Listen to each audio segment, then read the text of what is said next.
Hello everyone, welcome back to another Strategoi video. Ryan here with the official beginning of week 2 of the announcements, even though we had weekend articles and we only started on Tuesday last week. We're going on to the first one of a whole new week here.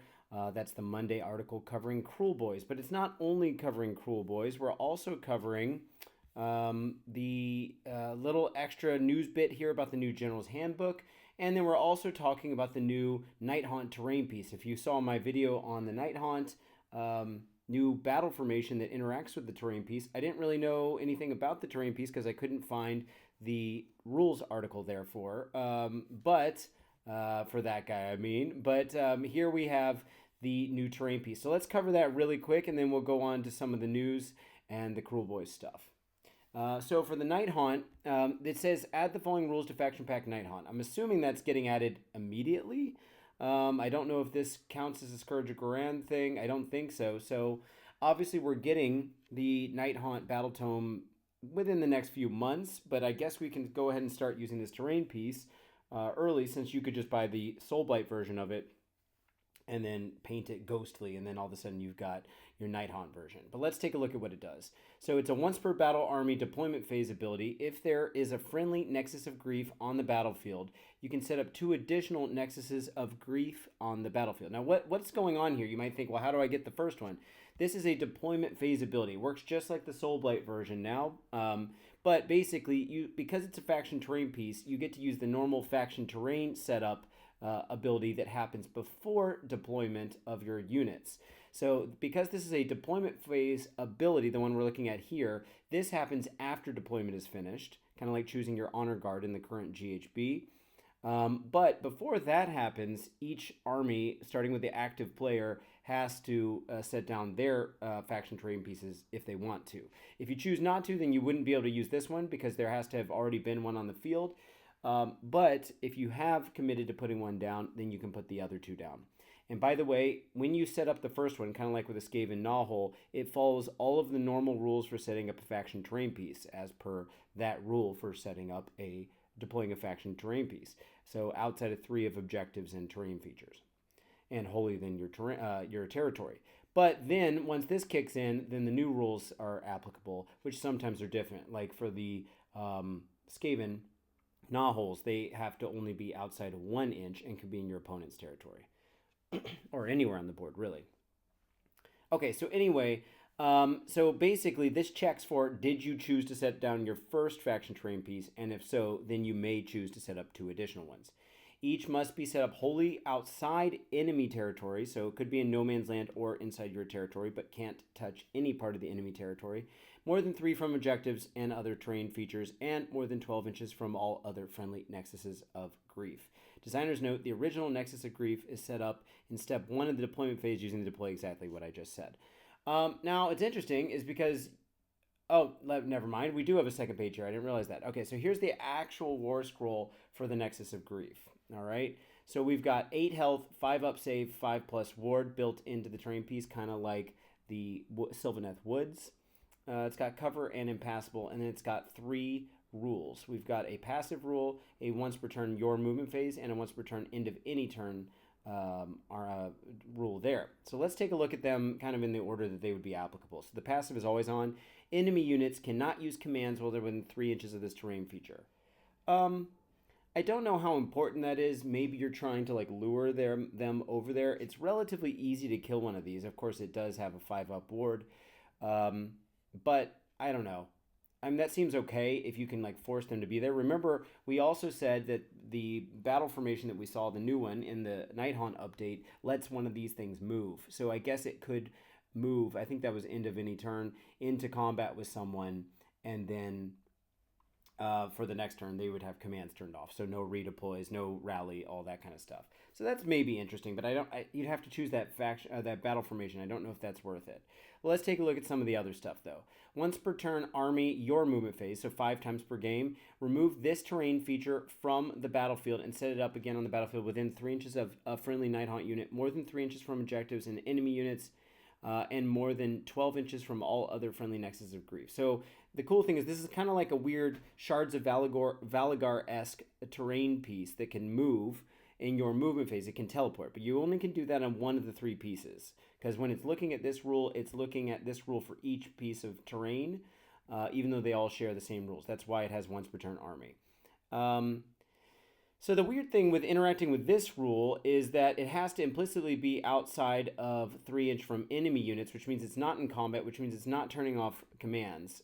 You could combine this with the end of turn, move the thing into combat battle formation, but otherwise I don't know how you're getting someone there. And of course they're not in combat, so they don't get a free pile in to come in. You're also setting them up perhaps for a really easy counter charge, which maybe you don't want. I mean, it's cool that you can move this thing around, but we got to see what it does to see if it's actually worth it. And we all know that right now, faction terrain pieces, because they have a wounds characteristic and can be charged, are kind of liabilities. But anyway, the last rule, and hopefully the most important one, once per turn army, end of any turn, so 10 times per game max. Awful refashioning. Pick a friendly Nexus of Grief, then pick up to 3 friendly Nighthaunt units, wholly within 12 of it to be the targets. You cannot pick the same unit to be the target of this ability more than once per phase. Effect for each target. If the target is damaged, heal D3. If the target is not damaged, return a number of slain models to it with the combined health characteristic of up to D3. Yeah, it's fine. Yeah, maybe there are going to be more rules that interact with these things, but right now I'm not really getting it. Like, if they lived longer, then maybe that would be a thing. And if they could heal like the Soulblight ones, but I'm not getting any indication here that they heal. So I don't really know how the tech is going to work on this. I mean, if they want to turn this off, they have to focus some attacks into the thing. And it doesn't seem that you have another way of creating new Nexuses of Grief. So once you've teleported them all around the board and kind of done some stuff, you know, I don't know what else, what other utility it's bringing. And again, I don't know if that battle formation is worth it. But it could be that in the new book, we've also got some units that interact with this terrain piece. Because, of course, the index didn't have this terrain piece to interact with. So now it might be that some of them can like teleport through this, or I don't know, can create a new one. Who knows? There might be some interaction. So I wouldn't write this off just yet. But right now, if I were a Nighthaunt player, I don't know if I'm in particular setting these up on the battlefield. Maybe healing your guys for some like a castle that you've got, and you just put one of these in the back. Remember, you can only trigger one of them per turn anyway, so having 3 on the board means a couple of them aren't using it. You could, of course, teleport one of these guys away and then go get it closer to some other Nighthaunt guys. And it does have to be set up within 3 inches of a Nighthaunt unit. So whether that's good or bad, I don't know. But then outside of 12 of the other versions of this guy. Interesting. Let me know what you guys think down below, but those are our rules for that guy. Now, going back to the article, we also had an update over about the General's Handbook. It says fact number 3 here. All out attack and all out defense are 2 of the most used commands in the game, and they're being updated. The former, so all out attack, confers the same benefits as before, but it comes at a price, -1 to your save. You'd better hope their aggressive advances are enough to finish off the enemy before they get hit back. Meanwhile, the defensive bonus for all out defense now only applies to a specific attack ability rather than an entire phase, so you'll need to think very carefully about when to raise your shields. Okay, so let's talk about the implications here. So if you do all-out attack, then you're implicitly getting, it's kind of like an anti-all-out defense. So your save is getting worse while you do it, which thematically makes sense. I mean, the game's already deadly enough, and now all-out attacking is going to risk you a bit. Obviously, if you all-out attack when shooting, then unless they counter-shoot that same unit, I guess they're not getting a benefit of that. And then all-out defense, having -1 to save. All-out defense is, I was reading the other thing there. The defensive bonus for all defense now only applies to a specific attack ability rather than an entire phase.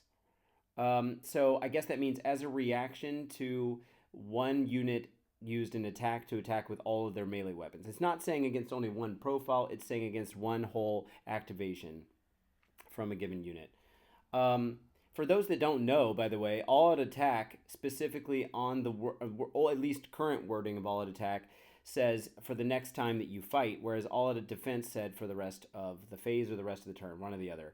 But which means, I guess it was the rest of the phase, could be rest of the turn, but it doesn't really matter. If you could fight twice, like say Varangard or Chosen, then that meant your all-out attack was only applying to the first one if you used it immediately, or you could wait and use it the second time, but most people would use it on the first. Well, I'm curious to see if that also stays the same, but it sounds like what they're doing with all-out defense now is kind of like the same, except it only works for one activation's worth of output, which is basically what all-out attack was doing. Except, of course, you were always only just attacking once in a given phase unless you had that strike twice ability. Whereas you've always been able to defend multiple times. And so you were using all-out defense to block everything coming in, say they had multiple units, and now you have to be careful about which one you're using it for. I don't hate it. I mean, it makes the tankiness of certain units go away. It's going to make the game deadlier and give certain units, like armies that had more small units, so an MSU type build, is now benefiting more from this than the units, in contrast to the armies that were using just really big blocks of guys, where they only had like 3 guys, 4 guys, like Gargants or big block of Varangard and Bellicor, whatever, and they blow in all-out defense because, of course, they're trying to keep that one big block alive. Now they can't do it quite as well as they used to. I don't have a particular dog in this fight. I think it's totally fine. I'm curious to see what else gets updated. But interesting to see that GW is taking a hard look at some of the core principles of the game in addition, and not just changing the GHB, I'm assuming. I'm assuming this is coming with as an update to the whole game, even though it says it's a General's Handbook fact number 3, but it could just be a seasonal thing that only lasts for a year. We'll have to see how they roll that out. Okay, before I move on to Kruleboyz, let's just the reminder to hit like, share, and subscribe. And thank you so much for everything you guys have been doing to keep the channel going here in the new season of updates that we've got going. Okay, so Kruleboyz, as I have with the other videos, we're starting with the 2 units that got updated, and that'll be 2 heroes actually. So the Scourge of Ghyran version of the Killaboss on Nashtoof. So this is the one that came, if I'm not mistaken, in the Dominion box. I don't know how popular this guy was. Of course, Kruleboyz has had a rough go of it for the basically past 4 years. This guy right now is 160 points and seems to be staying the same.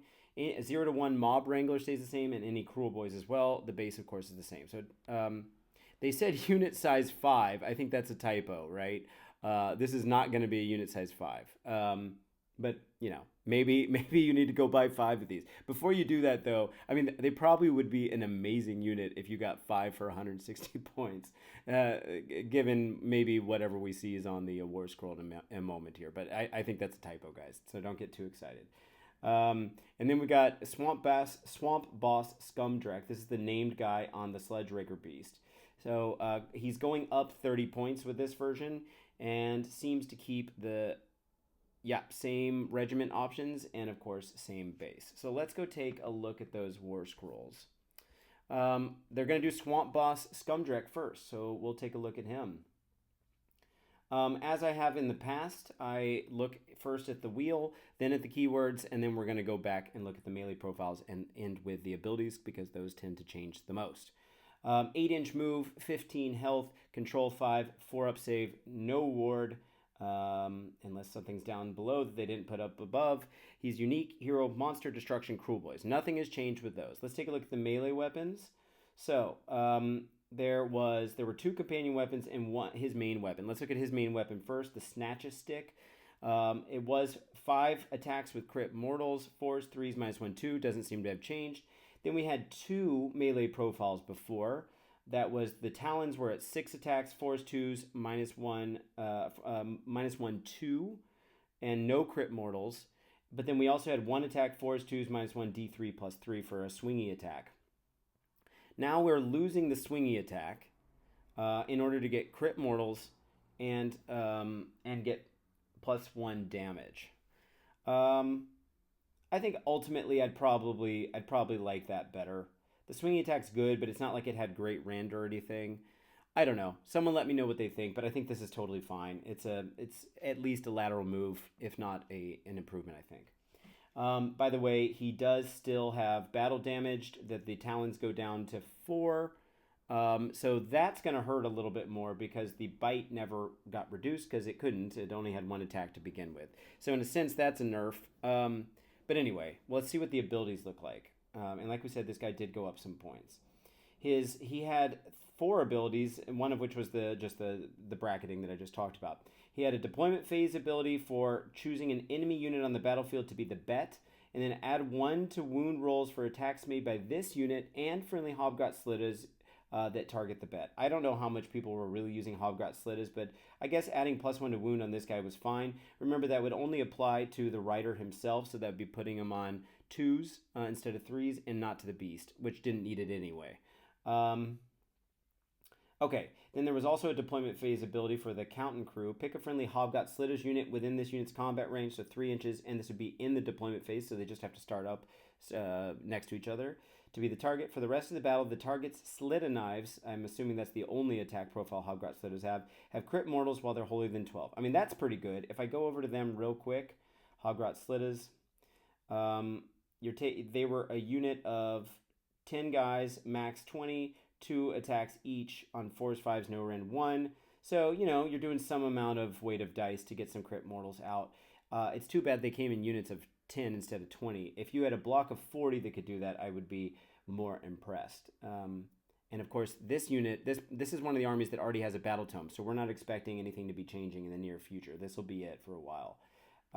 Okay, so anyway, and then there was one more ability that was a rampage. Once per turn, army, end of any turn. Pick an enemy monster in combat. Roll a number of dice equal to the number of damage point the target has. So the more wounded, the better. For each 5+, do 1 mortal damage on the target. So on a Gargant, that could be pretty amazing. You might even be able to finish it off. Obviously, the more damage you have, the better he is at killing something. So that's what the old version did. Let's take a look at what we've got now. So we've got rigged odds. The first time you fail a dirty trick roll each turn, give this unit 1 betting chip. Each time you make a dirty trick roll for an ability that targets a unit wholly within 12 inches of this unit, including him, of course, you can spend any number of betting chips. For each betting chip you spend, add 1 to the dirty trick roll. Okay, that's fantastic. Because if you don't know, the way the battle traits work for Kruleboyz is that I believe in a battle round, they have always this list of dirty tricks they can use. The first time goes off on a 2+, and it gets 1 worse in the battle round every time you try to use one. It doesn't have to have been successful. So what this guy is basically doing is, if you fail some, it's trying to balance out the rolls in the future. And keep in mind, it doesn't have a limit on how many he can get. So you could be trying to do more dirty tricks per turn. And then every time you fail, he's just racking these things up. And then the next time, each time you make a dirty trick roll, you can spend betting chips and add 1 to that dirty trick roll. That sounds like that happens before you see what you rolled. I don't know if that needs an FAQ or not. That depends on exactly how the rules wording there is, but I would assume the conservative side there is that before you know what you roll, you need to commit a certain number of chips. He can have as many as you want on him. They don't go away at the end of the turn. So you could just keep saving those up, and maybe even you just try to roll some dirty tricks just to trigger this ability. Like, say you don't even need it. Like it's the first round and you're not in combat and there's a combat one you want to use or whatever. Just try to use it anyway, assuming it's legal to do so, just so that you could possibly fail it and start accumulating these betting chips. So that could be some strategy. I think this is already an improvement on this war scroll, because the whole army relies on these going off, and then him kind of allowing this to be more reliable is really big. And it doesn't say, by the way, that if you use a certain number of betting chips, that after you've used it, that all of the rest of your pool goes away. He just keeps having them, which I think is pretty strong. Also, he's got a combat phase, any combat phase rampage now. Pick an enemy unit in combat with this unit to be target, roll a dice. If the roll is less than or equal to the number of models in the target unit, so on a unit of 5 elite troops, we're looking at 5 out of 6 chance of going off. For the rest of the turn, each time this unit uses an attack ability, if all of the attacks target that enemy unit, those attacks score critical hits on unmodified rolls of 5+. This ability also affects companion weapons, which means those mortals are going off real spicily. Great rule. I think that's better than the trying to kill off a monster. And then also the whole Hobgot Slittas interaction, I don't know if that was ever really a combo that anyone really cared about. So in my eyes, this guy's worth the improvement in points. He's still decently tanky. He's got a lot of utility for the army. I think this could be even possibly be an auto take if you're trying to really make the most of your dirty tricks. So Kruleboyz players at home, let me know what you think, but I think this guy's pretty awesome. Okay, let's take a look at Mr. Killaboss on Great Nashtooth. This again was the guy from the Dominion box. So the wheel is 10-inch move, 10 health, control 2, 3 plus save. One of the tankier things in the army, if I'm not mistaken. Like I said, he didn't change with regards to points and all the things he can take. Hero, Cavalry, Destruction, Kruleboyz. All that stay the same. Let's look at his weapons, starting with his own personal weapon, the writer himself. It was 5 attacks for crit mortals. That stayed there. 4s, 3s, -1, 2. So basically, he just kept the same profile but got anti-hero +1 Ren. So he's going up to 2. And then his Great Nashtooth was 5 attacks, 4s, 3s, -1, 2. That stayed the same. Okay, so basically he just got a little extra better, a little extra help with hunting heroes. Keep in mind, this type of hero that comes on a cavalry, like a cavalry hero, we see them a lot of times in like new release boxes. They kind of, you get one for free when you buy the whole like thing to get a discount, whatever. Free is not exactly true, but that's kind of what it feels like because you're not really committing to buying one of these things. And a lot of times we don't see them used in on the table much unless you need a unit that can keep up with some faster cav and can maybe be an artifact or heroic trait caddy. I'm not too big on these guys in general, so him just getting 1 extra point of rend isn't a whole lot of thing isn't a really big deal against heroes, considering he's actually a little squishy himself. Although, again, not bad for this army. But let's take a look at his abilities. So what he used to have was a Hero Phase ability. That was pick another friendly Kruleboyz unit holding than 9 of this unit to be the target. Add 3 to its control score until it's starting next turn. Again, control score is not per model. That's control characteristic. That's per unit after you've added up all the per model values. It's fine, but, not amazing. And then his passive ability on the book version of the War Scroll was, while this unit is contesting an objective you do not control, add 1 to hit rolls for combat attacks made by friendly Kruleboyz units holding than 12. That's a great unit. That's a great ability, but it's really context dependent on how long are you really going to keep not controlling that objective. So he basically would have to keep moving to new objectives or kind of like limited resources, hope that the opponent keeps taking the objective away from him so he can keep giving this buff out. Granted, he didn't have to actually be in combat to give out that buff, so that's kind of nice. He just had to be on the objective, and then he's projecting this whole 12-inch bubble that could even be for units fighting over another objective. So that could be interesting. I don't think that's a bad ability at all. It's a little circumstantial. Let's see what it got replaced with. So he's got a once per turn army your movement phase ability, which means if you're like having 2 Killabosses on Great Nashtooth in your list, then only one of them is going to get this. But it says, if this unit is wholly than 6 of the battlefield edge, remove this unit from the battlefield, set it up again wholly than 6 of the battlefield edge, and more than 9-inch from all enemy units. Yikes. I love teleports, personally, but it does mean that this guy needs to go just be a prospector and go do something and then teleport away and go to another battlefield edge. Unless the army has got other things we're about to see that deal with battlefield edge or like let him get over there and get out of there, I don't know how much that's going to be of use to you. It's fine as a prospector type thing, but I don't know. We'll have to see. And then he's got a once per turn army any combat phase, so again, not stacking this with another version of himself. Pick an enemy infantry hero in combat, so very specific already. And he does want to go hero hunting with his +1 Ren. Roll 2d6. This unit can move a distance in inches up to the value of the roll. Then, if possible, your opponent must remove the target from the battlefield and set it up again. Oh. So he, again, the name of this rule is drag him out. I didn't actually say that earlier, so not actually again. But he's basically, I guess his Nashtooth is grabbing onto it, kind of like that scene in the Lord of the Rings movies. Or maybe it's the Hobbit movies. I forget exactly which one. But we've got something that looks like one of these dudes on a Great Nashtooth, the Warg riders, and then it kind of drags Legolas over the side. I guess that was in the Lord of the Rings movies. But anyway, no, it was Aragorn. Sorry, not Legolas. Anyway, that's kind of what I'm picturing here.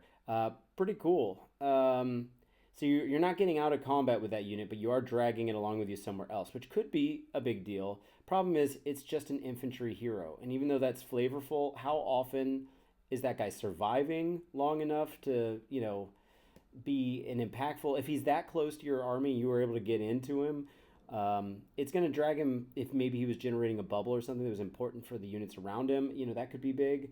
But, I don't know. This seems pretty situational to me. what do you guys think about this war scroll? I think Swamp Boss Scumdrek got a pretty notable upgrade, but I'm not sure that this is enough to move the needle on the kill boss on Great Nashtooth.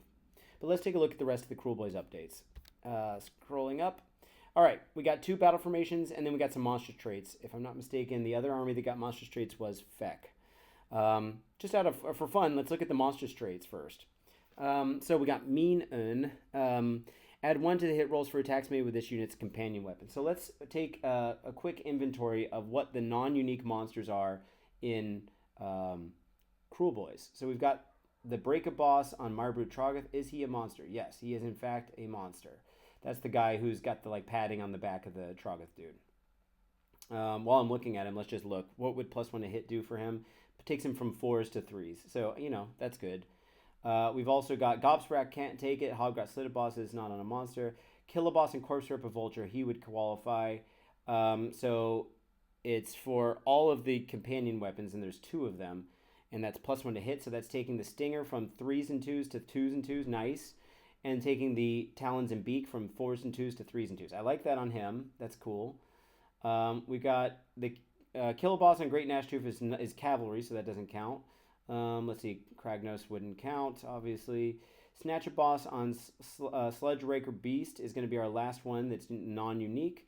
And he's got the Sledge Raker's Bite, that's 3s and 2s, so going to 2s and 2s, nice. And the Sledge Raker's Talons, 4s and 2s, going to 3s and 2s. So it seems pretty good. That said, I don't know how many monster builds people are really trying to go for, but you're getting a monster trait for free basically because it doesn't replace one of your heroic traits or artifacts. So if you have a monster, you get to pick one of these, so not bad. We've also got a passive ability, Toughen. Subtract 1 from the rend characteristic of weapons used for attacks that target this unit. So it makes it a little more durable. Has no impact if they have no rend. But honestly, we don't see a whole lot of attacks with no rend these days. So it's functionally adding to the defensiveness. Probably a good choice, especially if you're not expecting that unit to go in and do a whole bunch of work with the companion weapons, and or you just really need to keep it alive. And then last choice is once per battle, enemy hero phase. This unit can use the normal move or retreat ability as if it were your movement phase. In addition, no mortal damage is inflicted by retreat abilities. That's sneaky in. Yeah, I mean, it's kind of like a once per battle, 3 claw steps ahead. And you get and Scurry Way kind of built in, but then you can kind of get out. Problem is, if you do retreat, it's in the enemy hero phase, so they still get their movement phase, and they can just walk back up to you and get back in combat. So yeah, I don't love that it's once per battle. I'm glad it goes off automatically and you don't take damage for retreating. Personally, I think one of the first 2 is probably the better ones, but people who run the monsters in Kruleboyz, let me know what you think. Okay, and then battle formations. So we've got the Swamp Horde Bullies. That's once per turn army, any combat phase. Pick a friendly Kruleboyz unit to be the target. That unit must be in combat with an enemy unit that is in combat with another Kruleboyz unit. Kragnos cannot be picked as the target. Okay. For the rest of the turn, add 1 to the attacks characteristic of the target's melee weapons. So you're picking a Kruleboyz unit. That's the target that's going to get the +1 attack for its melee weapons. But there's a second condition there that unit had to be in combat with an enemy unit that is in combat with another friendly Kruleboyz. So, hence the name Ganging Up. You basically have to have 2 units fighting 1 target or however many targets together. And they could be on totally opposite ends of that unit. Say that unit was a block of 40 zombies or something, and one of your Kruleboyz units is standing on one side and the other one's on the other. They're both in target with the same enemy unit, so that works. They don't have to be in combat range of each other as Kruleboyz units, so that's nice. And adding 1 to the attacks characteristic is pretty nice. I don't hate this rule at all. I'll have to take a look at their formations again to see whether I think that's particularly strong competition for the other options, but let's take a look first at Bad-Mouthing Baiters. This is once per turn army, your shooting phase. It's a dirty trick, so we're adding another dirty trick to the list if you take this battle formation. Pick a friendly Kruleboyz unit to be the Insult Hurler. I like it already. Pick a visible enemy unit within 18 inches to be the target, then make a dirty trick roll. Until the start of your next turn, each time the target uses a move ability and does not end that move closer to the Insult Hurler than it was at the start of that move, inflict d6 mortal damage on the target after the move ability has been resolved. So it's like a shooting thing, but it's more of putting a debuff on that unit. Now, getting closer just means that some one model has to have gotten closer. So it could be that the vast majority of the unit kind of went in the direction they wanted to be going in before you put this insult on them, and then they just have one unit that kind of like rotates in such a way that it technically gets closer to the insult hurla, and then it's not doing d6 damage.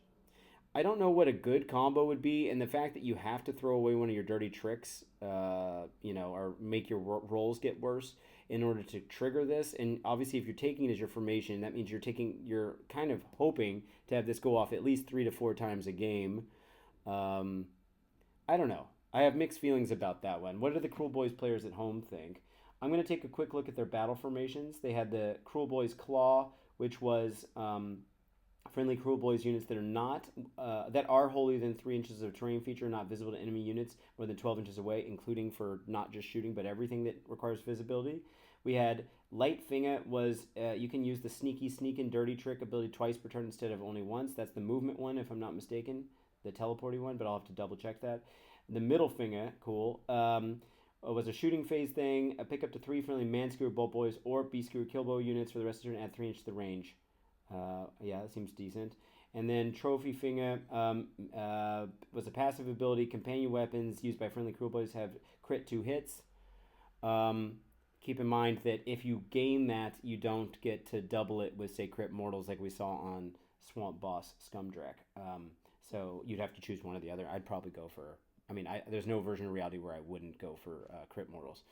So anyway, yeah, I don't know if these battle formations are really doing a whole lot for me. Adding +1 attacks might be pretty good.